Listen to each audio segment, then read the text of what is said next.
मजेत ना? मी अनिसा शफीक. मी अनिसा कजायका चॅनलवर तुम्हा सर्वांचे स्वागत करते. आज आपण बनवणार आहोत पुण्याची सुप्रसिद्ध अशी मटकी भेळ. होय, खूपच टेस्टी आणि हेल्दी आहे. प्रत्येक वर्कआउट करणाऱ्या लोकांना ही एकदा खावीच लागेल.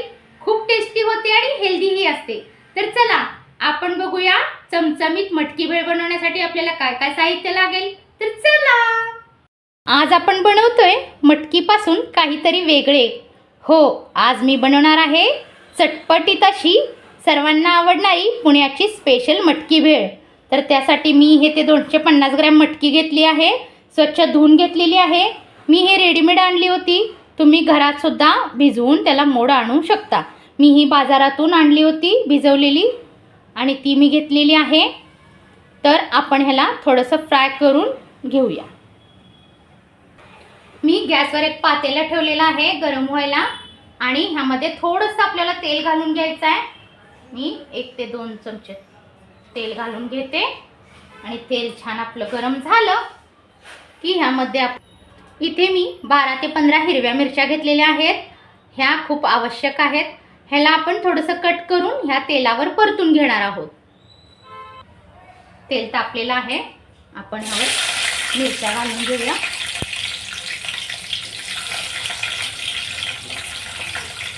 थोड्याशा परतून घ्यायचे कारण ह्याचा आपण ठेचा बनवायचा आहे आणि तोच ठेचा आपण मटकी भेळमध्ये वापरणार आहोत.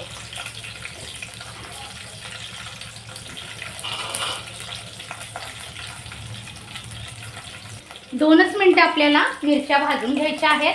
आता मी थोडंसं ह्यामध्ये मीठ टाकणार आहे आणि मीठ आणि मिरची एवढंच आपल्याला हाच ठेचा लागणार आहे. त्यामध्ये आपल्याला दुसरं काहीही घालायचं नाही आहे. थोडंसं मी मीठ घालून घेते आणि आता आपण परतून घेऊया.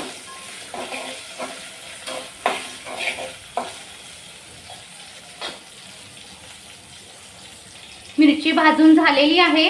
आता आपण मिरची बाजूला काढून घेऊया. आता ह्याच तेलामध्ये आपल्याला मटकी फ्राय करून घ्यायची आहे. मटकी घालून घेऊया आपण.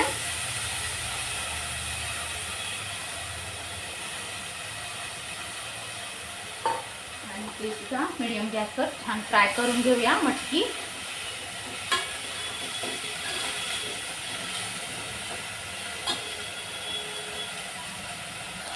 तुम्ही जर मटकी भेळ खाल्ली असेल तर तुम्हाला माहिती असेल खूपच महाग मिळते बाहेर मार्केटमध्ये. तीच आपण आज खूप स्वस्तात घरच्या घरी खूप सारी पूर्ण फॅमिली खाऊ शकेल एवढी बनवू शकतो आपण. त्यामुळे घरी केलेला पदार्थ हा नेहमीच उत्तम आणि स्वादिष्ट असतो. होय ना? तुम्ही अजून काय काय ट्राय करता ते मला कमेंट करून नक्की सांगा. अजून तुम्हाला कोणते कोणते व्हिडिओ माझ्याकडून बघायचे आहेत. आपले हिंदी आणि मराठी दोन्ही व्हिडिओ असतात. तुम्ही दोन्ही व्हिडिओ बघत जा आणि मला कमेंट करून सांगत जा की तुम्हाला अजून काय काय शिकायचं आहे किंवा व्हिडिओ बघायचे आहेत. मी नक्की तुमच्यासाठी ट्राय करेन करण्याचं. यामध्ये सुद्धा आपण चवीनुसार मीठ घालणार आहोत. मिक्स करून घेऊया.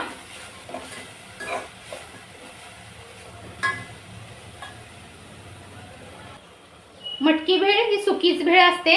त्यामुळे त्याच्यामध्ये कोणताही सॉस किंवा चटणी पडत नाही.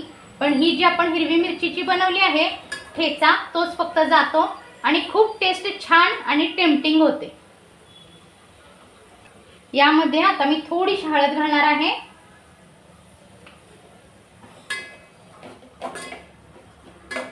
आणि फक्त 2 मिनिटं आपण परतून घेऊया हळद घातल्यानंतर आणि गॅस बंद करून ह्याला थंड करून घेऊया आणि पुढची प्रोसेस करूया. एवढ्या मटकीपासून 3 ते 4 लोकांना आरामात भेळ बनू शकते. आता आपण गॅस बंद करूया आणि हे थंड करून घेऊया आणि पुढची प्रोसेस करूया. आता आपण भेळ बनवायला घेतोय. तर त्यासाठी मी जे आपण मिरच्या इथे भाजून घेतलेल्या होत्या त्याचा असा खरडा बनवून घेतलेला आहे. खलबत्त्यामध्ये छान कुटून हाच वापरणार आहोत आपण ह्याला. आणि आता भेळ मिक्स करून घेऊया. तर सर्वात आधी आपण ह्यामध्ये घालणार आहोत शेवचिवडा. हो, शेवचिवडा तुम्ही घरीही चिवडा बनवून वापरू शकता. हा मी विकतचा शेवचिवडा वापरत आहे. मी आधी तुम्हाला एक प्लेट बनवून दाखवत आहे. मी यामध्ये थोडी खारी बुंदी घालणार आहे, थोडे मसाला शेंगदाणे, टेस्ट खूप छान येते, थोडीशी लसूण शेव, ऑप्शनल आहे, तुम्हाला जे आवडतात फरसाणमधील गोष्टी त्या तुम्ही ह्यामध्ये वापरू शकता। आता आपला जो मेन इन्ग्रेडियंट आहे तो आपण घालणार आहोत मटकी, थोडासा असा मिरचीचा ठेचा, भरपूर अशी कोथिंबीर,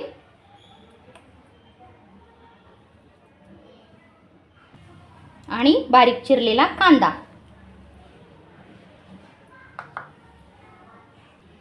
आता ह्यामध्ये आपण मस्त असा लिंबू पिळणार आहोत। मी इथं अर्धा लिंबू घेतलेला आहे। लिंबाचा रस खूप आवश्यक आहे, टेस्ट खूप छान येते याच्यामुळे। आणि सर्व जिन्नस आपण एकत्र करून घेऊया, मिक्स करून। हाताने करायचे आहेत आपल्याला, सुरुवातीला आपण थोडंसं मिक्स करून घेऊया।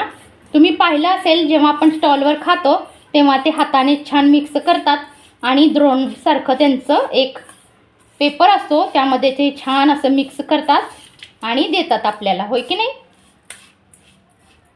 आपण चमच्याने करून घेऊया।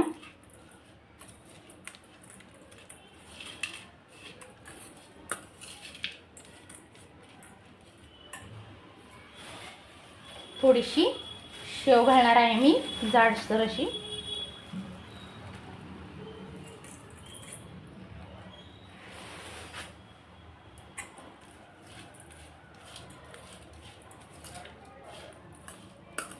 तयार आहे आपली मटकी भेळ। आता मी तुम्हाला सर्व करून दाखवते। पहा, आपली चटपटीत अशी पुण्याची प्रसिद्ध मटकी भेळ रेडी आहे। कशी बनली आहे? खूप छान, टेस्टी आणि झटपट होते। मुलांना भूक लागली असेल तर तुम्ही देऊ शकता आणि ह्यामध्ये मेन मटकी असल्यामुळे मुले आवडीने खातात। एकदा नक्की ट्राय करा। माझं चॅनल अनिसा का जायका ह्याला जास्तीत जास्त लाईक, शेअर आणि सबस्क्राईब करा। थँक्यू।